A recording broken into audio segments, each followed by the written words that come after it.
देखिए, हर कोई आज एक दिली तकलीफ और दर्द को महसूस करेगा जो भारत के संविधान और भारत के डाइवर्सिटी, भाईचारगी, प्लुरलिज्म पर जिस किसी को आज भी अटूट भरोसा है और यकीन है, आज का ये फैसला सीबीआई कोर्ट का भारत की अदालत की तारीख का एक काला दिन है।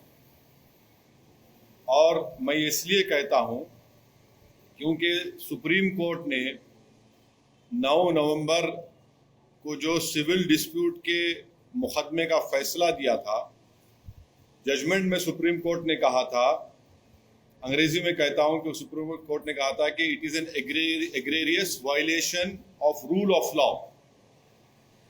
और सुप्रीम कोर्ट ने यह भी कहा था कि ये calculated act of destroying a public place of worship. अब मैं ये समझने से कासिर हूं कि अगर सुप्रीम कोर्ट ये कहता है कि egregious violation of rule of law, तो क्या कोई जादू से मस्जिद को शहीद कर दिया गया था 6 दिसंबर को? क्या कोई जादू से वहां पर 28 और 29 दिसंबर की रात 49 में मूर्तियां रखी गई थी? क्या कोई जादू से उसके ताले खोले गए थे जब राजीव गांधी प्राइम मिनिस्टर थे? इसीलिए मैं ये कहता हूं कि सुप्रीम कोर्ट ने जो बात कही उसके बरखिलाफ आज ये जजमेंट आया है। और ये मैं कहने पर मजबूर हूं कि violence page for you politically. अगर आप वायलेंस करेंगे तो आपको मिल जाएगा, क्योंकि आप अंदाजा लगाइए कि अडवाणी की रथ यात्रा जहां कहीं भी भारत में गई, वहां पर खूनरेजी हुई, मासूम लोगों का कत्ल हुआ, जायदादें जलाई गई, खानदान उजड़ गए, बर्बाद हुए। और आज ये फैसला आता है सीबीआई कोर्ट का जिसमें कहते हैं कि वो स्पॉन्टेनियस नहीं था। तो हम ये जानना चाहते हैं कि भाई साहब, ये कितने दिन, कितने महीने लगेंगे प्रिपरेशन के लिए ताकि वो स्पॉन्टेनियस ना हो? आप बताइए ना, कितने दिन, कितने महीने लगेंगे स्पॉन्टेनियस ना हो? क्या ये बात सच नहीं है कि उमा भारती ने कहा था कि एक धक्का और दो, बाबरी मस्जिद तोड़ दो? क्या दुनिया ने नहीं देखा कि जब बाबरी मस्जिद शहीद हो रही थी तो मिठाइयां बांटे जा रहे थे? अडवाणी, मुरली मनोहर जोशी, उमा भारती, ये सब लोग तो मिठाई खा रहे थे, खुशियां मना रहे थे। कैसा ये फैसले पे आ जाती है आप? आखिर पैगाम क्या देना चाह रहे आप? पैगाम क्या देना चाह रहे? पैगाम यही मिल रहा है कि वायलेंस पेज, मास वायलेंस पेज। आप अंदाजा लगाइए कि 1950 से अब तक इस मसले में मुसलमानों को इंसाफ नहीं हुआ, और आज ये फैसला आता है 28 साल के बाद। हम आज भी कह रहे हैं, अगर ये मस्जिद नहीं शहीद होती तो क्या 9 नवंबर का सुप्रीम कोर्ट का फैसला आता था? सारी दुनिया ने देखा कि जो लोग मस्साम में खड़े होकर स्पीचेस दे रहे थे, लोगों को उकसा रहे थे, उनकी मौजूदगी में क्या यह बात सच नहीं है कि सीबीआई की चार्जशीट में एक विटनेस ने कहा कि कल्याण सिंह, उस वक्त के चीफ मिनिस्टर, ने कहा कि रोक कंस्ट्रक्शन पर है, डिस्ट्रक्शन पर नहीं है? वो भी आप नहीं मानेंगे उसको? क्या सीबीआई की चार्जशीट में ये नहीं कहा गया था कि 5 दिसंबर की रात अडवाणी ने विनय कटियार के घर में साजिश रचाई? क्या यह बात सच नहीं है कि अडवाणी ने कल्याण सिंह को कहा कि उस वक्त तक आप रिजाइन मत करिए जब तक कि मस्जिद डिमोलिश नहीं हो जाती, ताकि गवर्नमेंट का डिसमिसल ना हो? क्या बीजेपी की सरकार उस वक्त की जाकर सुप्रीम कोर्ट को वादा नहीं किया था कि हम मस्जिद को बचाएंगे? ये फैसला, मुझे कहना पड़ेगा कि ये judgement satisfies the collective consciousness of Hindutva and its followers and its ideology. ये जजमेंट का यही है। किसने तोड़ा फिर मस्जिद? पर हम पूछना चाहते हैं, जब 6 दिसंबर 1992 को मस्जिद शहीद हुई थी, उस वक्त मैंने अपने आप को एक हेल्पलेस महसूस किया। मैंने अपने आप को अपने लिए एक ह्यूमिलिएशन समझा कि मैं अपनी एक अब शर्म महसूस हुई कि मैं अपनी मस्जिद को बचा नहीं सक रहा हूं, और आज आप ऐसा फैसला देते हैं। तो फिर आखिर इतना सब जो इन्वेस्टिगेशन हुआ, कैसा क्या हुआ? एक और बात आपको समझने की जरूरत है कि आडवाणी को हाईएस्ट सिविलियन अवार्ड दिया गया बीजेपी गवर्नमेंट तरफ से, एक्यूज हैं। तभी हमने कहा था कि देखो, मैं प्रेस कॉन्फ्रेंस में कहा था कि आडवाणी को ये हाईएस्ट सिविलियन अवार्ड दिया जा रहा है। आज उसका नतीजा हम देख रहे हैं। उमा भारती, अच्छा आप एक और आदमी का नाम ले लीजिए, हिंदुस्तान टाइम्स में आया कि भगवान गोयल कोर्ट के बाहर कह रहा है, कोर्ट के बाहर फैसला देने से पहले कोर्ट के बाहर कह रहा है कि हाँ, मैं एडमिट करता हूं कि मैंने डेमोलिशन में हिस्सा लिया। वो बीजेपी में उस वक्त का नॉर्थ इंडिया का शिवसेना का चीफ था। कोर्ट के बाहर कह रहा है, और कोर्ट में जाकर कोर्ट बरी कर देता है लोगों को।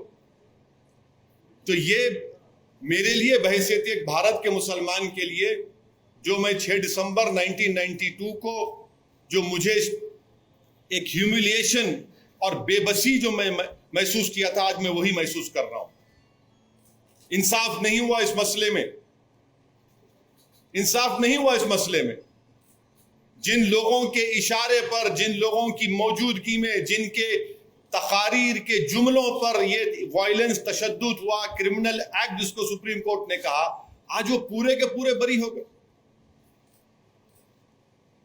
अब मुझे ये नहीं मालूम कि सीबीआई अपनी इंडिपेंडेंस को बरकरार रखने के लिए अपील करेगा या नहीं करेगा, और मुझे यह भी नहीं मालूम कि अगर अपील करेंगे तो कितना टाइम लगेगा अपील की सुनवाई के लिए। मगर अपील करना चाहिए। यह नाइंसाफी पर मबनी है, बिल्कुल नाइंसाफी पर मबनी है। इसको कोई भी सही सोचने वाला भारत का शहरी इसको सवाल करेगा कि भाई ये क्या इंसाफ हो रहा है, क्या ये इंसाफ हुआ? हरगिज इंसाफ नहीं हुआ। सारी दुनिया जानती है, सब जानते हैं कि बीजेपी, आरएसएस, विश्व हिंदू परिषद, शिवसेना, इन तमाम की मौजूदगी में और साथ ही साथ कांग्रेस पार्टी, इसकी जड़ कांग्रेस पार्टी है। इनकी हुकूमत में मूर्तियां रखी गई, इन्हीं की हुकूमत में राजीव गांधी ने ताले खुलवाए, शिलान्यास किया। इन्हीं की हुकूमत थी कांग्रेस की जब मस्जिद शहीद हुई, और आज ये फैसला आता है। इसीलिए मैं मानता हूं कि ये हमारी भारत की अदालत की तारीख का एक काला दिन है।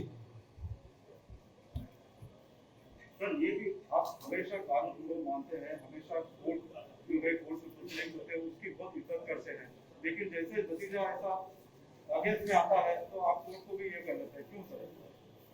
नहीं, कोर्ट, देखिए, सुप्रीम कोर्ट का फैसला आखिरी होता है। ये तो फैसला आखिरी नहीं ना, और कोर्ट के फैसले को नहीं के खिलाफ या उससे डिसएग्री करना कोई कंटेम्प्ट नहीं है। मैं तो आपको तमाम दलाइल दे रहा हूं, ये तमाम दलाइल दे रहा हूं।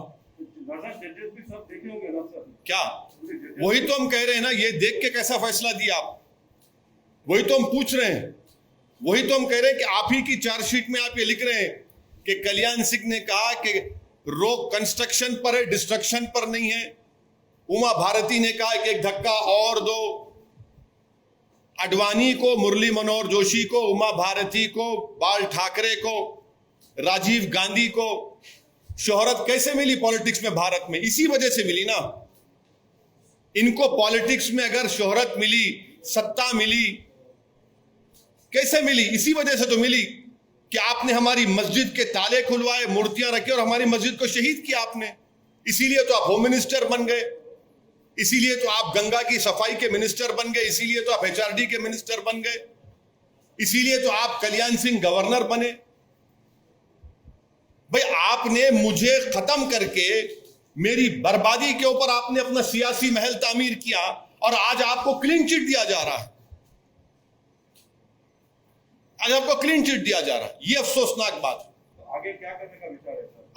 आगे अब यह देखना है कि सीबीआई अपनी इंडिपेंडेंस को बरकरार रखने के लिए अपील करेगी या नहीं करेगी।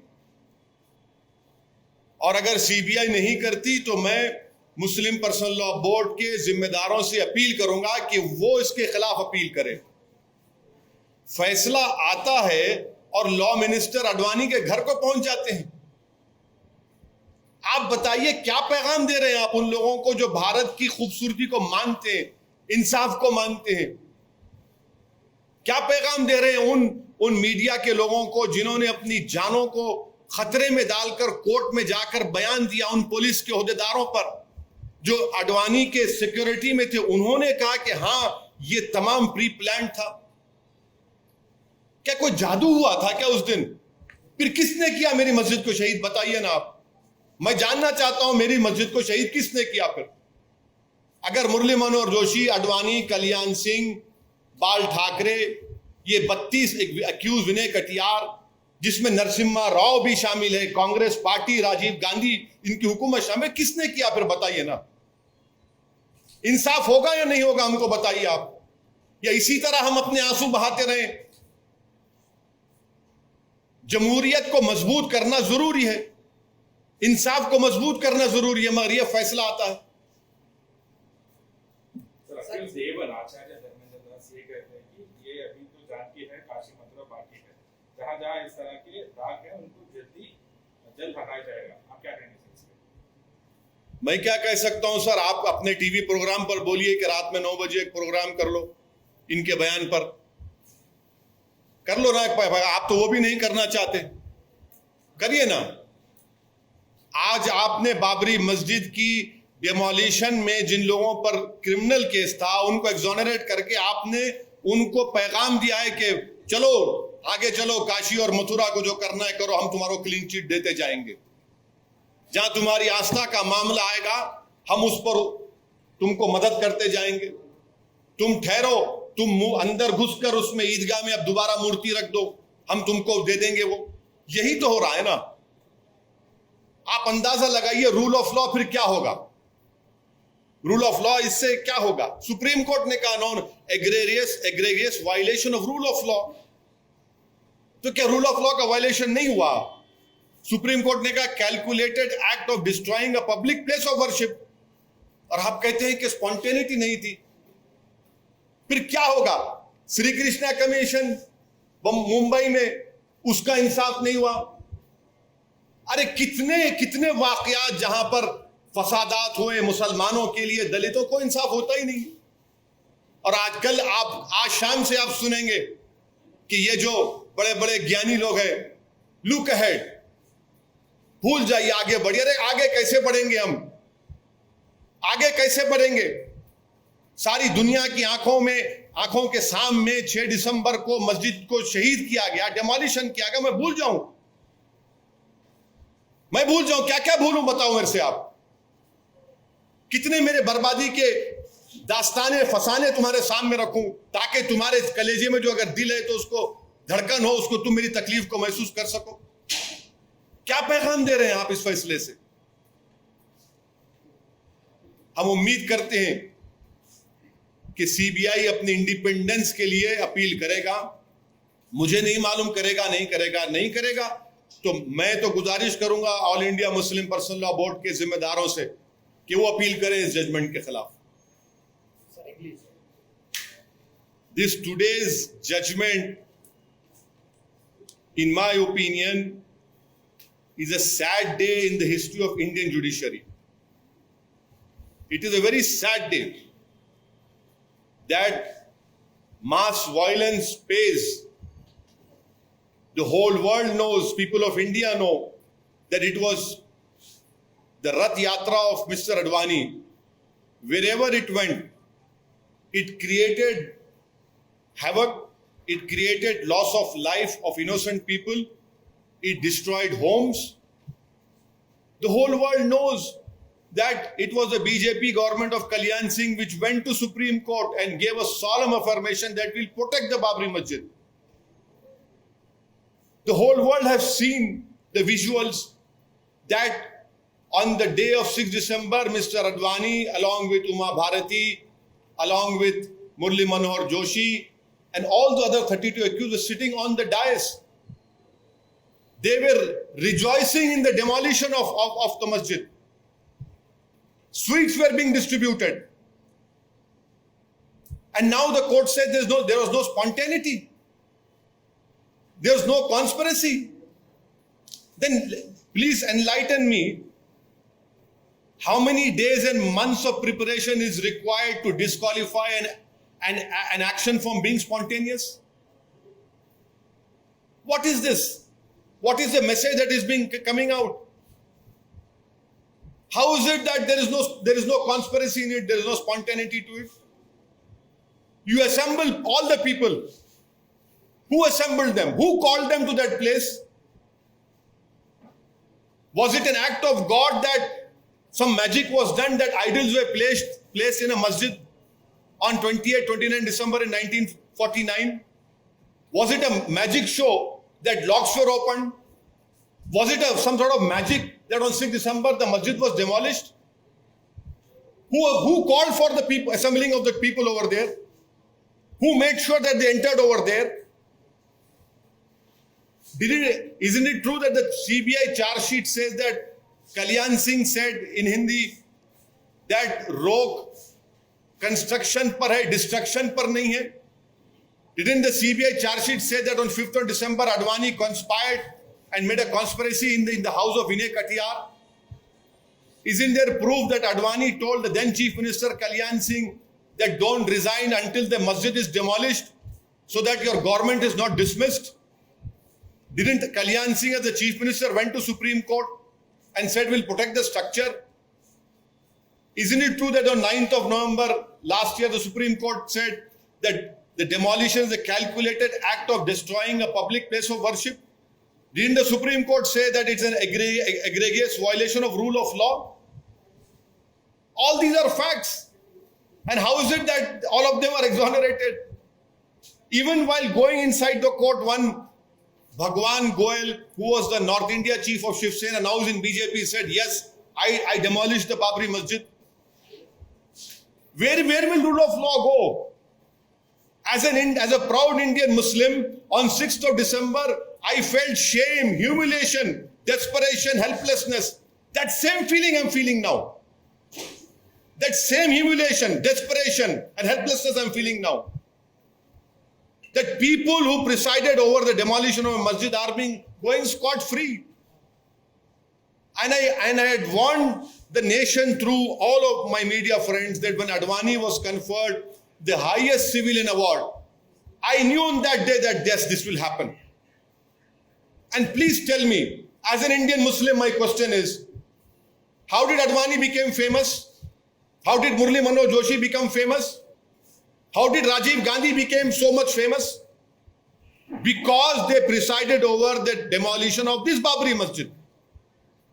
Advani became the Home Minister, Murli Manohar Joshi became the HRD Minister, Uma Bharati became a minister and was given the charge of cleaning the Ganga. Isn't this is the same Madam Uma Bharati said, ek dhakka aur do, Babri Masjid ko tod do. Since 1950, as an Indian Muslim, I have not got justice in this matter.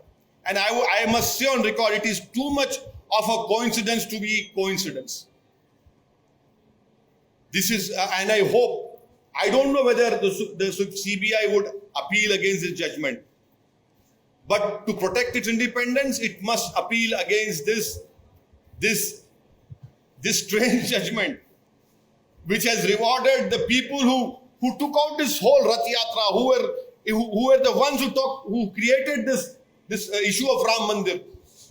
But I would appeal to the All India Muslim Personal Law Board and their office holders that they must appeal against this obnoxious judgment that has been given. So basically it is, if you use brute force, if you use violence, you will be rewarded. Now in the end, law has become an ass now. You can kick the law and you will be rewarded for it. it is a very sad day. So one of the accused, including Evan, has said that the next is the turn of Kashi and Mathura, and will use the Ayodhya force, Talwar. I have been telling you since the Supreme Court had given the civil judgment that this will open a can of worms. Not only Kashi, Mathura, but many places where masjids are standing right now for more than 400 years. Now the dispute will start. Now the dispute will start. Because these people, they have been rewarded. Their intentions and their whole belief has been strengthened now, and definitely they will go ahead. And please don't forget the role played by Congress party. Today's judgment had come because of Congress party also. Had the Congress party removed those idols in 1949, this judgment would not have come. Had the Congress party, when Rajiv Gandhi was the Prime Minister, not opened the gates of Babri Masjid, the locks of Babri Masjid, this judgment would not have come. Had the Congress party protected the Babri Masjid on 6 December, this judgment would not have come. This is a very, very sad day. And as an Indian Muslim, I feel a sense of shame, helplessness, and humiliation, which I felt as a youth in my younger days in 1992. That same feeling I'm feeling now. Some of this issue play out in Bihar elections. This issue is an issue of justice.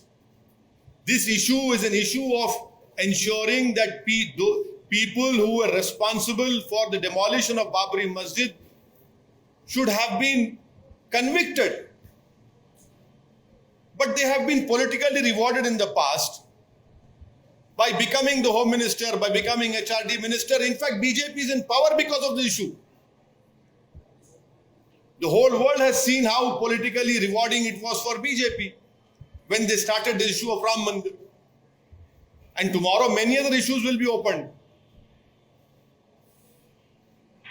Sir, you said request here. Yeah, yes, I hope that the All India Muslim Personal Law Board would appeal against this judgment. I don't know about CBI. I cannot speak for CBI. But this judgment satisfies the collective conscience of the Hindutva ideology and its followers. So the court observed that evidence against the accused was not strong enough and the incident was not kidnapped. Yes, that is what I have. I knew that you would ask me this question. That is why I had given you, 5 instances of evidence, which unfortunately the court did not even apply its mind to. So it's a long judgment. I can throw more light on it after reading it. I'm told it's 800 or 1000 pages judgment. After reading it only I can play. But violence, if you indulge in violence against the minorities in the name of faith, you will be rewarded. Do you think CBI failed to collect evidence, sir? Well, we'll have to read the judgment, because I really feel embarrassed and ashamed that all those media people who bravely and boldly came to the court and told that we are the eyewitness, we have seen. Those police officers who were discharging the duty of protecting Mr. Advani and other BJP leaders, they gave their evidence that yes, this was a pre-planned demolition. I really feel sorry for them that the courts have not even accepted their statements.